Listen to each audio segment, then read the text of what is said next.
அலுவலகம், சென்னை. 2027 மக்கள் தொகை கணக்கெடுப்பிற்கான அரசாணை கடந்த வருடம் ஜூன் மாதத்தில் வெளியானது. இதனைத் தொடர்ந்து இந்தியா முழுவதும் மக்கள் தொகை கணக்கெடுப்பிற்கான ஆயத்த பணிகள் தொடங்கி நடைபெற்று வருகின்றன. தமிழ்நாட்டில் கூட மக்கள் தொகை கணக்கெடுப்பிற்கான ஆயத்த பணிகள் தொடங்கிவிட்டன. இந்தியா முழுவதும் 30 லட்சம் பேர் இந்த மக்கள் தொகை கணக்கெடுப்பு பணியில் ஈடுபடுத்தப்பட உள்ளனர். தமிழகத்தில் சுமார் 1,60,000 நபர்கள் இந்த மக்கள் தொகை கணக்கெடுப்பு பணியில் ஈடுபட உள்ளனர். மக்கள் தொகை கணக்கெடுப்பு பொதுவாக 2 கட்டங்களில் நடைபெறும்.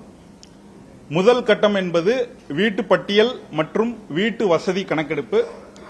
இரண்டாம் கட்டம் என்பது மக்கள் தொகை கணக்கெடுப்பு. இந்த 2027 மக்கள் தொகை கணக்கெடுப்பிற்கு 2 சிறப்பம்சங்கள் உள்ளன. இந்த 2027 இந்திய மக்கள் தொகை கணக்கெடுப்பே இந்தியாவின் முதல் மற்றும் முழுமையான டிஜிட்டல் தொழில்நுட்பத்தை பயன்படுத்தி நடத்தப்படும் மக்கள் தொகை கணக்கெடுப்பு. இது முதல் சிறப்பம்சம். இரண்டாவது சிறப்பம்சம் என்பது சுய கணக்கெடுப்பு அல்லது சுய விவர பதிவேற்றம். இந்த வசதி கூட இந்த மக்கள் தொகை கணக்கெடுப்பில் முதல் முறையாக அறிமுகம் செய்யப்பட்டுள்ளது. தமிழ்நாட்டில் முதல் கட்டத்திற்கான களப்பணி ஆகஸ்ட் 1ஆம் தேதி முதல் ஆகஸ்ட் 30ஆம் தேதி வரை 30 நாட்கள் கால அவகாசத்தில் நடைபெற உள்ளது. இதற்கு முன்னதாக 15 நாட்கள் கால அவகாசம் சுய விவர பதிவேற்றம் அல்லது சுய கணக்கெடுப்பிற்கு வழங்கப்பட்டுள்ளது. இது ஜூன் 17ஆம் தேதி முதல் ஜூன் 31ஆம் தேதிக்கு இடையேயான 15 நாட்கள் கால அவகாசம் இந்த சுய கணக்கெடுப்பு வசதிக்கு கொடுக்கப்பட்டுள்ளது. இந்த சுய கணக்கெடுப்பு வசதியின் மூலம் மக்கள் தாங்களாகவே அந்த சுய கணக்கெடுப்பு போர்ட்டல் உள்ளது. அந்த சுய கணக்கெடுப்பு போர்ட்டல் என்பது செல்ஃப் எனுமரேஷன் se.census.gov.in என்ற இணையதளத்தில் அல்லது போர்ட்டல் மூலமாக தங்களது விவரங்களை தாமாகவே பதிவு செய்யறதுக்குண்டான வசதி ஏற்பாடு செய்யப்பட்டுள்ளது. இதுக்கு 15 நாட்கள் கால அவகாசம் மட்டுமே உள்ளது. ஜூலை 31ஆம் தேதி இந்த வசதி முடிந்துவிடும். சோ இந்த 15 நாட்கள் கால அவகாசத்திலே மக்கள் தங்களை பற்றின தகவல்களை இந்த போர்ட்டல் மூலமா சேகரிக்கும்படி வேண்டுகோள் விடுக்கிறேன். சோ இதனைத் தொடர்ந்து களப்பணி என்பது முதல் கட்டத்திற்கான களப்பணி என்பது தமிழகம் முழுவதும் நடைபெற உள்ளது. சோ இந்த ஒரு 30 நாட்கள் கால அவகாசத்தில் கணக்கெடுப்பாளர்கள் தமிழ்நாட்டில் உள்ள அனைத்து வீடுகளுக்கும் சென்று மக்களிடம் 33 கேள்விகளை கேட்க உள்ளனர். இந்த 33 கேள்விகள் என்பது இந்தியா முழுவதும் ஒரே மாதிரியான கேள்விகள். இந்த 33 கேள்விகளை கேட்டு இந்த 33 கேள்விகளுக்கு மக்கள் அளிக்கும் பதில்களை பதிவு செய்து கொள்ள உள்ளனர். சோ அதற்காக மக்கள் அனைவரும் இந்த மக்கள் தொகை கணக்கெடுப்பு களப்பணிக்கு முழு ஒத்துழைப்பை கொடுத்து சரியான மற்றும் முழுமையான தகவல்களை வழங்குமாறு நான் வேண்டுகோள் விடுக்கிறேன். சோ நீங்கள் மக்கள் அளிக்கும் இந்த மக்கள் தொகை கணக்கெடுப்பின் மூலம் நாம் சேகரிக்கும் தகவல்களே நாட்டின் வளர்ச்சிக்கான திட்டமிடலுக்கு உறுதுணையாக அமைய உள்ளது. சோ ஆகவே மக்கள் அனைவரும் தவறாமல் இந்த மக்கள் தொகை கணக்கெடுப்பு பணியில் தங்களுடைய ஒத்துழைப்பை கொடுத்து சரியான தகவல்களை வழங்குமாறு கேட்டுக்கொள்கிறேன்.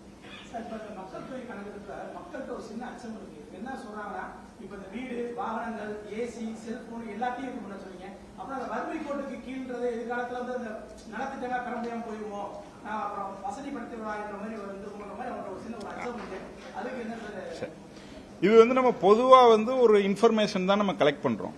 ஒரு ஸ்கீம் இல்ல ப்ரோக்ராம் நம்ம டிவைஸ் பண்றப்ப புதுசா இம்ப்ளிமெண்ட் பண்றப்ப அந்த திட்டத்துக்கான அந்த ஸ்கீமுக்கான இல்ல அந்த ப்ரோக்ராமுக்கான கைட்லைன்ஸ் செப்பரேட்டா இஷ்யூ பண்ணுவாங்க. இப்ப ஃபார் எக்ஸாம்பிள் கம்ப்யூட்டர் வழங்கணும் இல்ல லேப்டாப் எல்லாருக்கும் டிஸ்ட்ரிபியூட் பண்ணணும்னா அதுக்கு தனியா ஒரு கைட்லைன்ஸ் போட்டு அதுக்கப்புறம் செக் பண்ணி தான் பண்ண போறாங்க.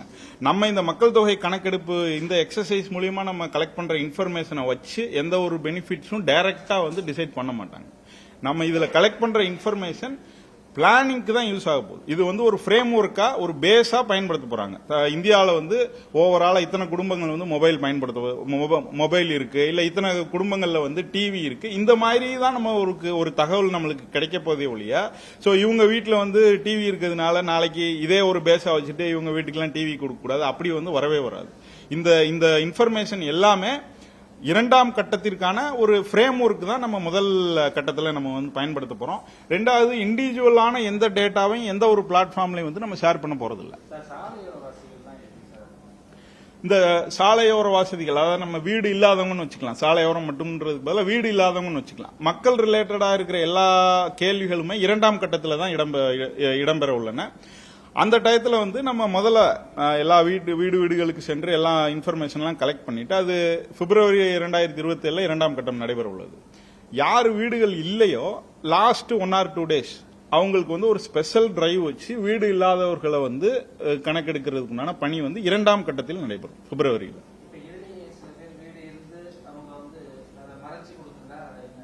இல்ல இல்ல, நான் ஏற்கனவே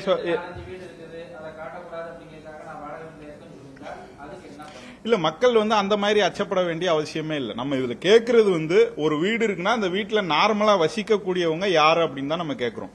அவங்க வாடகைக்கு இருக்கலாம், இல்ல சொந்த வீடா இருக்கலாம். அந்த வீட்டுல இப்ப இந்த டயத்துல போறப்ப நார்மலா அவங்க அந்த வீட்டுல இருந்தாங்கன்னா அவங்கள பத்தின இன் தி சென்ஸ் அவங்கள பத்தின பேசிக்கா ஒரு கொஸ்டின் தான் நம்ம கேட்கிறோம். அந்த குடும்ப தலைவரின் பெயர் அப்படின்னு நம்ம கேட்கிறோம். அப்புறம் வீட்டை பத்தின டீடைல்ஸ் தான் கேட்கிறோம். இதுல வந்து ஒருத்தவங்களுக்கு எத்தனை வீடு இருக்கு அதெல்லாம் நம்ம கேட்கறது இல்ல. அந்த மாதிரி டேட்டா வந்தாலும் அதை வச்சு நம்ம இவங்களுக்கு இத்தனை வீடு இருக்கு, நாளைக்கு ஏதாவது வீடு ரிலேட்டடா ஸ்கீம்ஸ் கொண்டு வர்றப்ப இவங்களுக்கு பெனிஃபிட் கொடுக்க கூடாது, அதெல்லாம் இதை வந்து நம்ம டிசைட் பண்ண போறதே இல்லை. நம்மளுக்கு அடிப்படை வசதிகள் எவ்வளவு தூரம் இருக்கு, எத்தனை வீடுகள் இருக்கு, அந்த மாதிரி டேட்டா தான் நம்மளுக்கு முக்கியம். அது இவங்க ஓனர்ஷிப்பா அவங்க ஓனர்ஷிப்பா அதெல்லாம் நம்ம இந்த சென்சஸ் டேட்டாவை வச்சு நம்ம ஃபைனல் பண்ண போறது இல்லை. ஆமா, இல்ல டைம்னா அவங்க கணக்கெடுப்பாளர்கள் போறதுக்கு டைம் கேக்குறீங்களா? இல்ல இந்த இல்ல அவங்களுக்கு டைம் இல்ல. இந்த ஆகஸ்ட் 1 முதல் ஆகஸ்ட் 30 வந்து ஒரு கணக்கெடுப்பாளருக்கு நம்ம என்ன சொல்லியிருக்கோம்னா, ஒரு 200 இருந்து 250 வீடுகள் வந்து ஒரு கணக்கெடுப்பாளர்களுக்கு வந்து நீங்க கொடுக்கலாம் அப்படின்னு நம்ம சொல்லியிருக்கோம் கணக்கெடுக்கிறதுக்கு. இது மக்கள் தொகை அடிப்படையில் பார்த்தோம்னா ஒரு 800 இருந்து 900 மக்கள் தொகை பாப்புலேஷன் கவர் பண்ற மாதிரி தான் நம்ம ஒர்க் அவுட் பண்ணி கொடுக்க சொல்லியிருக்கிறோம்.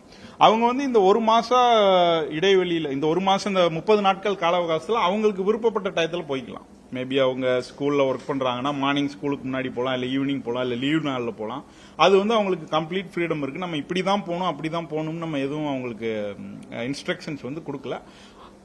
கல்வி இல்ல நம்ம குழந்தைகளோட கல்வி, ஸ்கூல் ஃபங்க்ஷனிங் இதெல்லாம் பாதிக்காத வண்ணம் வந்து அவங்க அதை ஷெட்யூல் பண்ணிக்கலாம். அவங்க எந்த டயத்தில் வேணாலும் போய்க்கலாம்.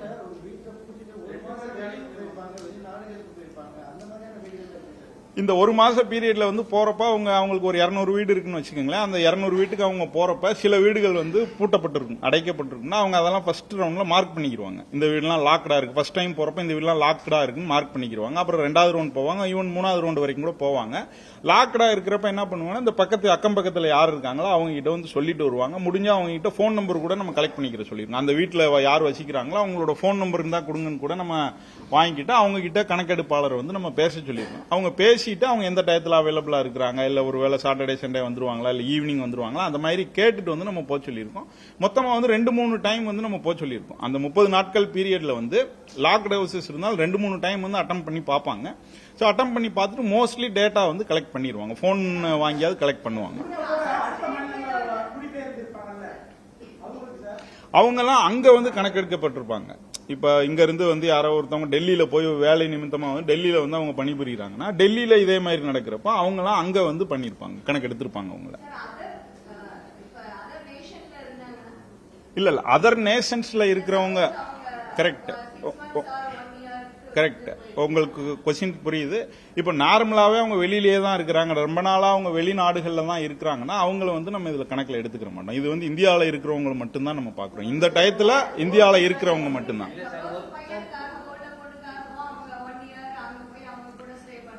இதுல இந்த சிட்டிசன் அதெல்லாம் எதுவும் வராது. நம்ம இந்தியாவில இந்த ஒரு பர்டிகுலர் பாயிண்ட் ஆஃப் டைம்ல இவ்வளவு மக்கள் இருக்காங்க அப்படிதான் நம்ம சொல்ல போறோம். மார்ச் 1 2027 வருஷம் மார்ச் 1 இந்தியால இவ்வளவு மக்கள் வசிக்கிறாங்க அப்படின்னு தான் நம்ம சொல்ல போறோம். அது சிட்டிசன் அதெல்லாம் இதுல வராது.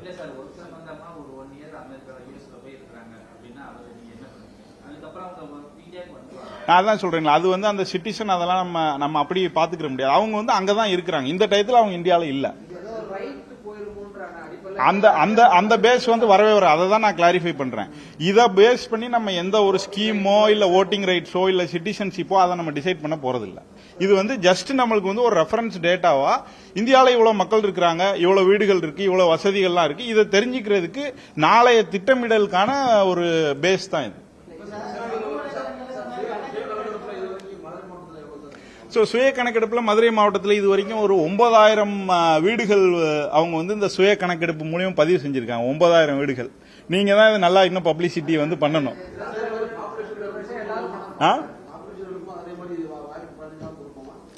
அந்த இரண்டாம் கட்டத்திலயா இல்ல, இரண்டாம் கட்டத்துக்குண்டான அந்த கேள்விகள், இந்த செல்ஃப் எனுமரேஷன் ஃபெசிலிட்டி கொடுக்கறது, இதெல்லாம் பத்தி இப்ப டிஸ்கஷன் பண்ணிட்டு இருக்காங்க. இன்னும் வந்து ஒரு மோஸ்ட்லி செப்டம்பர் மாசம் வந்து அதெல்லாம் ஃபைனல் பண்ணுவாங்க. நம்மளுக்கு தெரிய வரும். அது இன்னும் நோட்டிஃபை ஆகல, கொஸ்டின்ஸ் நோட்டிஃபை ஆகுது, இந்த இதெல்லாம் நோட்டிஃபை ஆகல. அது நோட்டிஃபை ஆனதுக்கு அப்புறம் நம்ம தகவல்கள் தெரிய வரும்.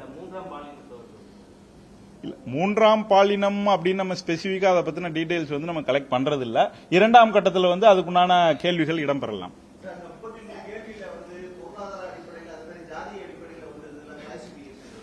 இந்த 33 கேள்வியில ஒரு கொஸ்டின் என்ன இருக்குன்னா, நீங்க அந்த குடும்ப தலைவரின் பெயர் அப்படின்னு ஒரு கொஸ்டின் இருக்கு. அப்புறம் வந்து எஸ்சி பார் எஸ்டி பார் அதர்ஸ்னு ஒரு கேள்வி இருக்கு. அது வந்து ஜஸ்ட் அவங்க சொல்றதை நம்ம டிக் பண்ணிக்கிறோம். எஸ்சி எஸ்டி பார் அதர்ஸ் அப்படின்னு தான் இருக்கு. அதுக்குண்டானதை மட்டும் நம்ம இதுல கலெக்ட் பண்ணிக்கிறோம்.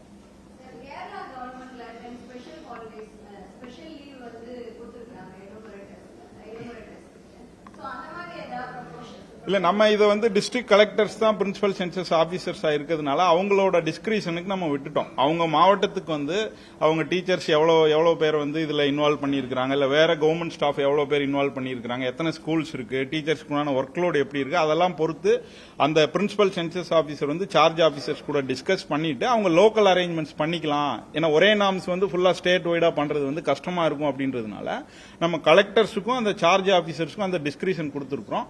அவங்க எஜுகேஷன் டிபார்ட்மெண்ட் கூட டிஸ்கஸ் பண்ணிட்டு, சோ ஸ்டூடெண்ட்ஸுக்கு வந்து எஜுகேஷன் பாதிக்காதவனும் ஸ்கூல் ஃபங்க்ஷனிங் பாதிக்காதவனும் அவங்க லெவல்ல டிசைட் பண்ணிக்கலாம். இதை பத்தி